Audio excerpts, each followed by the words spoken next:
jeûne, comme les autres pratiques cultuelles, s'effectue dans un temps spirituel déterminé. Le culte, que ce soit le pèlerinage, que ce soit les 5 prières canoniques, sont liées à un temps spirituel, lié au mouvement des astres et des planètes, de la Terre, la Lune.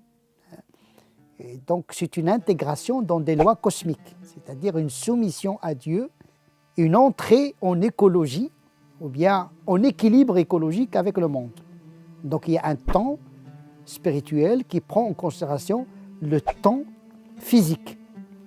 Il est cyclique par conséquent, donc il y a une cyclicité justement de ce temps. Et donc le temps spirituel il est cyclique, il n'est pas linéaire. Il y a les 5 prières qui reviennent tout le temps, le jeûne chaque année, le pèlerinage une fois dans la vie. Et donc il y a une cyclicité. Le propre du rite, c'est la cyclicité, c'est-à-dire la résistance justement à l'oubli de Dieu. Toujours le retour à l'essentiel, le retour à Dieu. Donc le jeûne, il procède de cette démarche. Il est lié à un mois lunaire, le 9e mois lunaire. Et donc tous les musulmans, en même temps, comme les 5 prières, comme le pèlerinage, c'est un moment d'unification et d'unité de la communauté spirituelle autour d'une pratique. Il est bien codifié comme les 5 prières. Depuis l'aube jusqu'au coucher du soleil, le musulman s'abstient de toute consommation et de tout rapport sexuel. Et donc c'est une imitation des anges. D'une certaine manière, le musulman entre dans une forme d'angélisme, puisque les anges ne boivent pas, ne mangent pas, ne copulent pas. Et donc le jeûne du mois de Ramadan vise à faire triompher l'esprit sur les pulsions du corps, mais avec modération. Il ne s'agit pas de mortifier le corps parce que le malade, la femme enceinte, celui qui est en voyage, celui qui est fatigué, celui qui craint la maladie a la dérogation de ne pas jeûner. Parce que l'objectif, c'est de ne pas, ce n'est pas la souffrance ni l'affaiblissement du corps. L'objectif, c'est la transcendance, c'est faire triompher la raison sur les pulsions.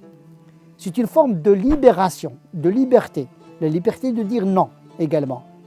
Parce qu'on a tendance à considérer que la liberté, c'est la liberté de répondre à nos pulsions. Mais il y a une autre forme de liberté qui consiste à dire non. Je ne bois pas, je ne mange pas, je ne copule pas, je n'entre pas dans un rapport sexuel. Et donc c'est un exercice de modération.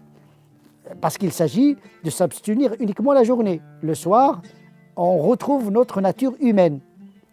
Et donc le soir, les musulmans interrompent le jeûne, mais intensifient les prières de la nuit. Les dérogations, bien sûr, sont disponibles pour celui qui ne peut pas jeûner, celui qui a un travail intense, les jeunes ou bien les étudiants qui ont un examen, et ils ont la dérogation de ne pas jeûner s'ils pensent que le jeûne peut affaiblir leur concentration sur l'épreuve. Donc il y a toujours, par le biais de la fatwa, de donner des dérogations aux musulmans, de s'affranchir de cette pratique, mais de la récupérer en dehors du mois de Ramadan.